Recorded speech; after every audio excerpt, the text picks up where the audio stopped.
We have to recover the hearing. We have to recover the hearing. And the stereoscopic effect of, yes, right? Yeah. Two lines of sight merging. They've lost a sense of the paradoxical, right? Yeah. And that's a paradox, which is almost cannot be spoken of, right? So that's kind of the problem, right? Yeah, but it's at the heart of reason.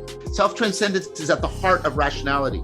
We've thought we've reduced rationality to sort of formal totalitarian logic.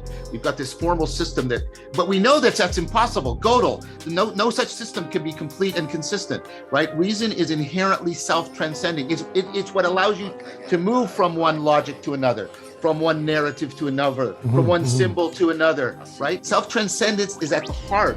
If you are engaging in any act of self-correction, which I would posit is the core of rationality, you are involved in self-transcendence, and you are involved in that sense in a paradox. Because whenever I'm transcending myself, I'm somehow becoming other than myself while remaining myself. And that, for me, that's the guts of what Kierkegaard and what Socrates were on about.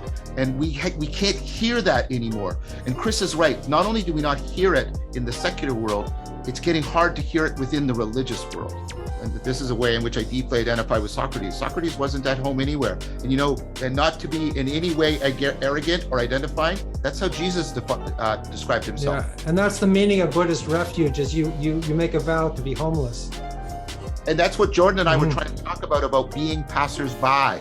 One of these great pronouncements that you get in Buddhism and from Jesus, right? Be passers-by. Spinoza offered this at the crucible of the advent of the birth of mathematical experimental science. He said, yes, but we can recover ancient scientia and we can integrate them together. They do not have to go in opposite directions. We can actually weave them together and find a blessed life, a life that transcends the secular and the religious in a profound way. Spinoza presents the realized possibility of integrating science and scientia together. That's his project, and it's an offer for us. And he's as rigorous, if not more rigorous than Descartes, but he is as mystical, if not more mystical than Eckhart, right? So there is a real possibility there.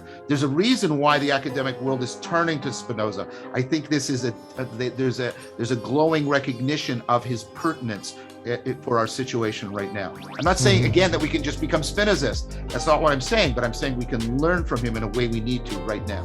So is he the solution to the two world mythologies? The one which has many attributes? Exactly. Spinoza's about how to transcend the world while never leaving it. Just like you transcend yourself while never leaving it. Like, really get that. Really get that deep truth about you is also about the world. You can transcend it without ever leaving it, just like you transcend yourself without never leaving it. And those two self-transcendences deeply interpenetrate each other. That's Spinoza. And if you can get that, you can move beyond the two-world mythology without abandoning its legacy. Which is why all of the same things can be true, right, of scientific fact, descriptive scientific fact, and yet its meaning can transform utterly. Yes, exactly.